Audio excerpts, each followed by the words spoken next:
वैशाख पूर्णिमा की कथा सुनने मात्र से भगवान विष्णु एवं माता लक्ष्मी जी आपकी मनोकामनाओं को करेंगे पूर्ण। मित्रों, सादर जय श्री कृष्ण। हमारे YouTube चैनल में आप सभी का बहुत बहुत स्वागत है।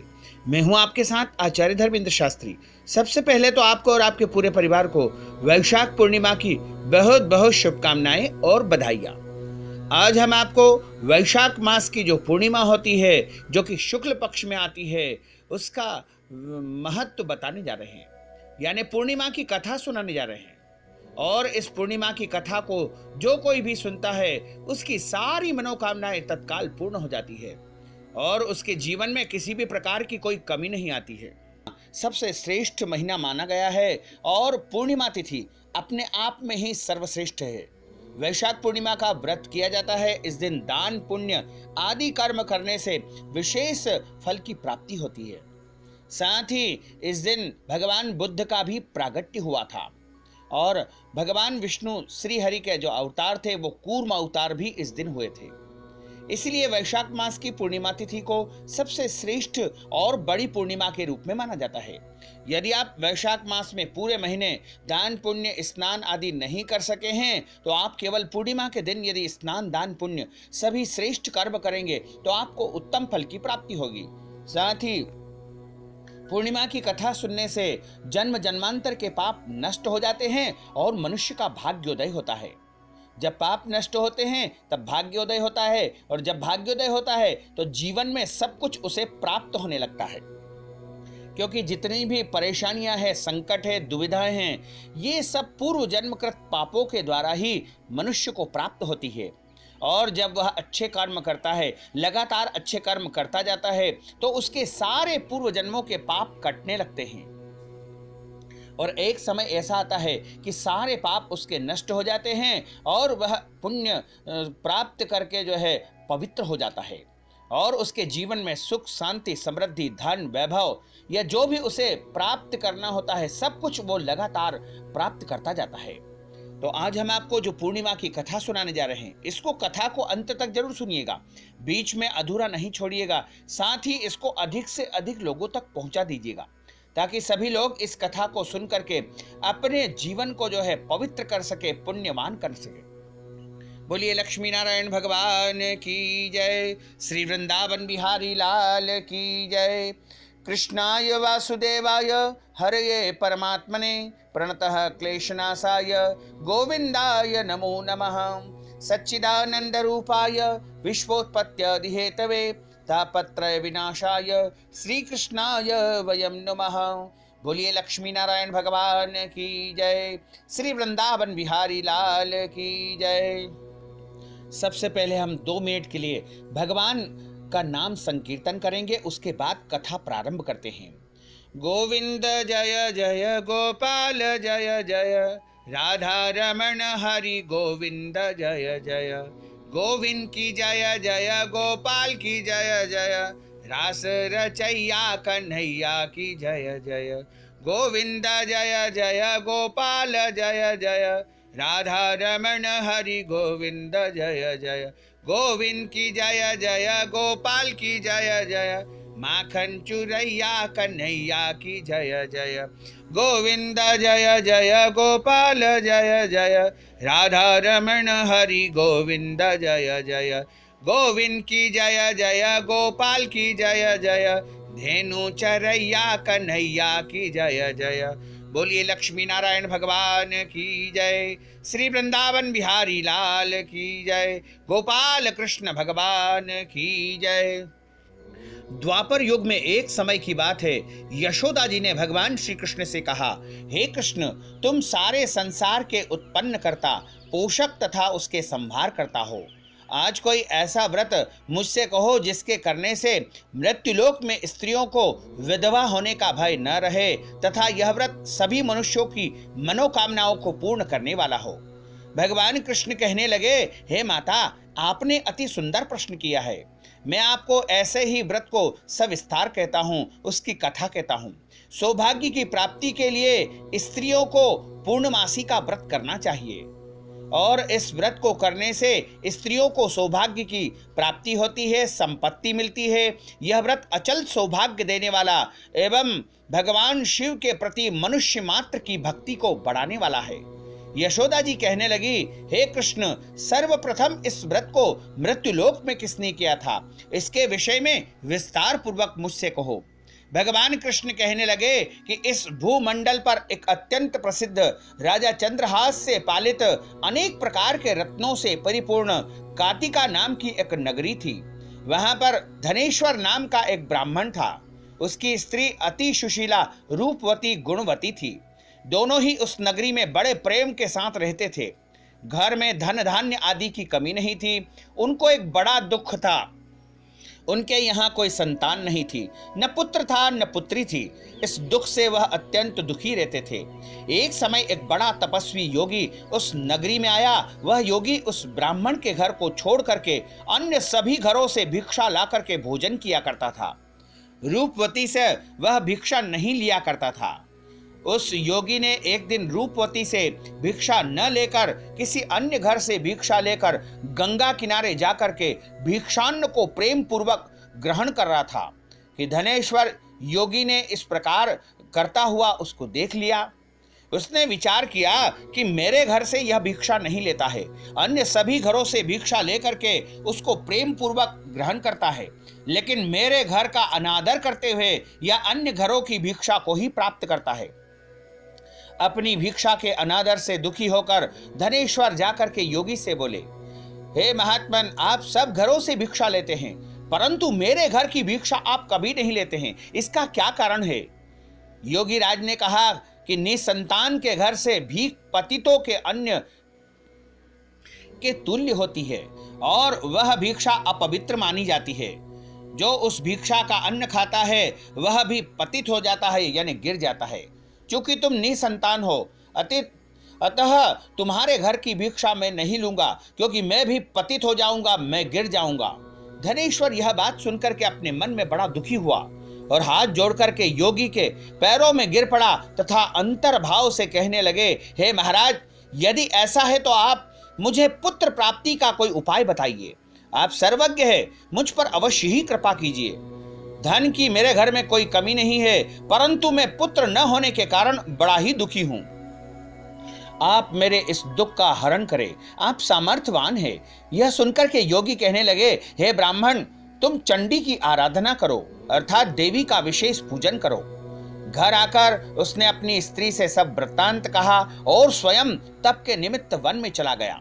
वन में जाकर के उसने चंडी की उपासना की और उपवास किया। चंडी ने 16वें दिन उसको स्वप्न में दर्शन दिए और कहा कि हे धनेश्वर, हे ब्राह्मण, जहां तेरे घर पुत्र होगा, परंतु वह 16 वर्ष की आयु में ही मृत्यु को प्राप्त हो जाएगा। यदि तुम दोनों स्त्री पुरुष पूर्णमासी का व्रत करोगे, 32 पूर्णमासी का व्रत तुम्हें विधि पूर्वक करना होगा, तभी वह पुत्र दीर्घायु होगा। जितनी तुम्हारा सामर्थ्य हो उतने आटे के दिए बना करके शिव जी का पूजन करना, परंतु पूर्णमासी को 32 हो जाना चाहिए। और प्रातः काल होने पर इस स्थान के समीप ही तुम्हें एक आम का वृक्ष दिखाई देगा। उस पर तुम चढ़कर एक फल तोड़ करके शीघ्र ही अपने घर ले जाना। अपनी स्त्री से सारा वृत्तांत कहना, अपनी पत्नी को बताना, और तुम्हारी पत्नी जब मासिक धर्म से ऋतु स्नान से पवित्र होकर के स्वच्छ हो जाए, तब भगवान श्री शंकर जी का ध्यान करके उस फल को खा लेना। तब शंकर जी कृपा करके तुम्हारे घर में पुत्र प्राप्ति करवा देंगे और तुम्हारी पत्नी के गर्भ में बालक आएगा। जब ब्राह्मण प्रातः काल उठा तो उसने उस स्थान के पास एक आम का वृक्ष देखा, जिस पर एक सुंदर आम का फल लगा हुआ था। उस ब्राह्मण ने उस आम के वृक्ष पर चढ़कर फल को तोड़ने का प्रयत्न किया, परंतु वृक्ष पर कई बार प्रयत्न करने पर भी वह फल को नहीं तोड़ पाया। तब तो उस ब्राह्मण को बहुत चिंता हुई और विघ्न विनाशक भगवान गणेश जी की वंदना करने लगा। हे दयानिधे, आपने भक्तों के विघ्नों का नाश करके उनके मंगल कार्य करने वाले हो और दुष्टों का संहार करने वाले हो, सारी बुराइयों को, सारी बाधाओं को नष्ट करने वाले हो, रिद्धि सिद्धि को देने वाले। आप मुझ पर कृपा करके इतना मुझ में बल दे दीजिए कि मैं अपने मनोरथ को पूर्ण कर सकूं।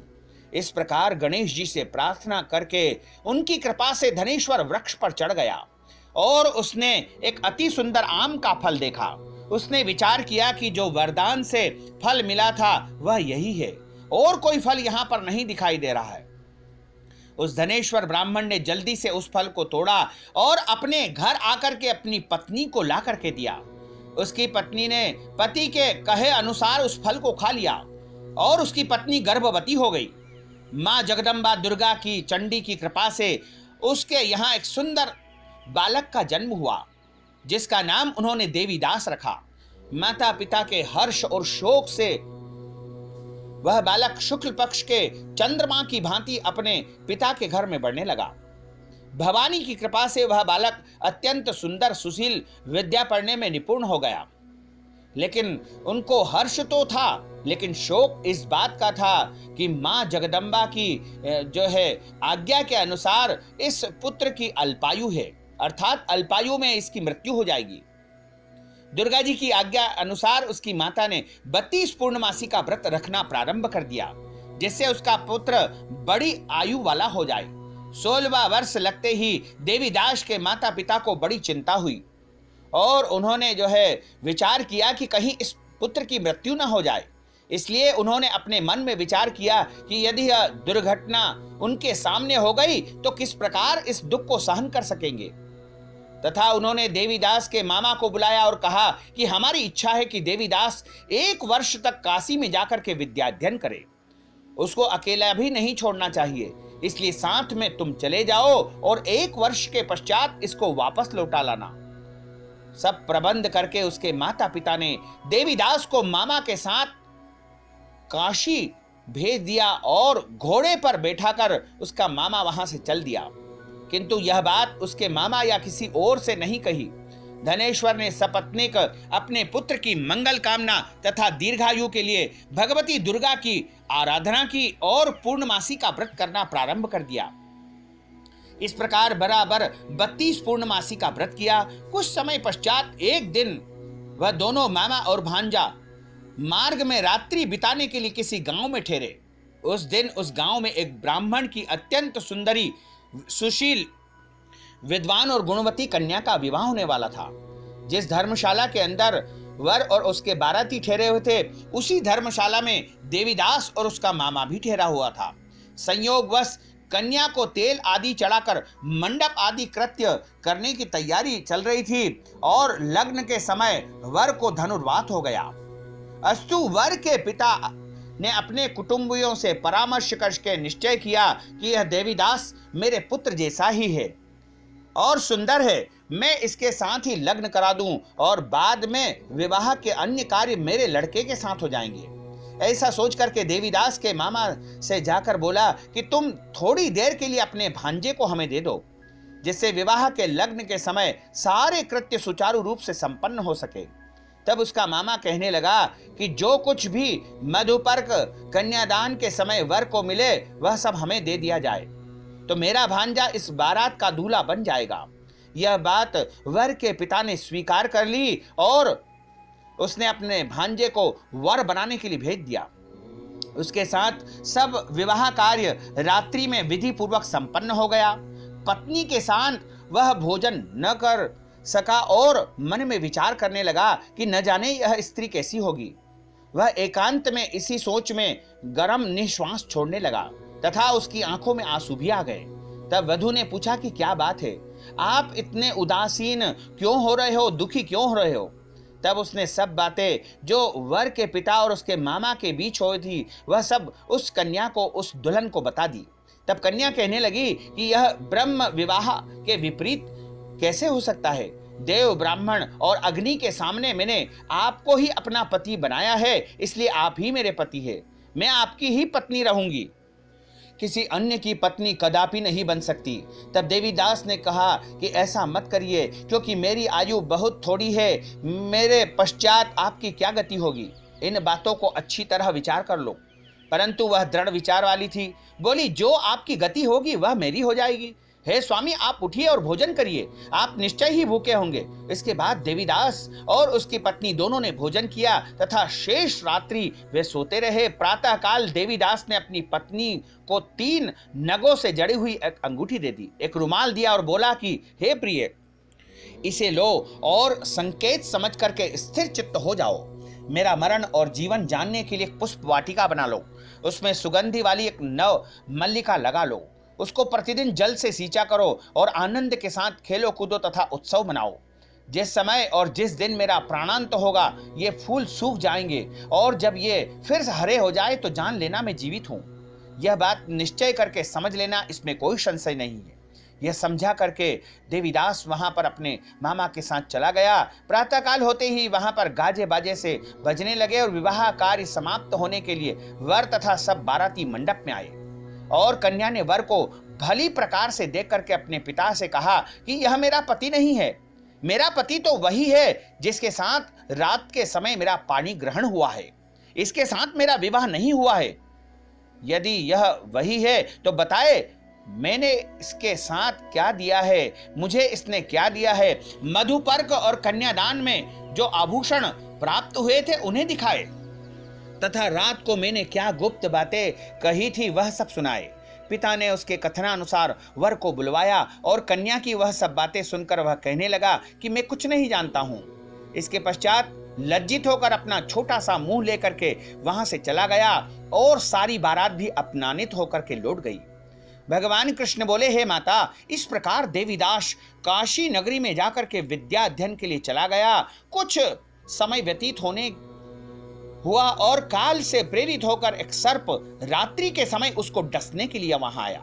उस विषधर के प्रभाव से उसके शयन का स्थान चारों ओर से विष की ज्वाला से विषैला हो गया, परंतु व्रतराज पूर्णिमा के व्रत के प्रभाव से उसको काटने न पाया, क्योंकि पहले ही उसकी माता ने 32 पूर्णिमा का व्रत रखा था।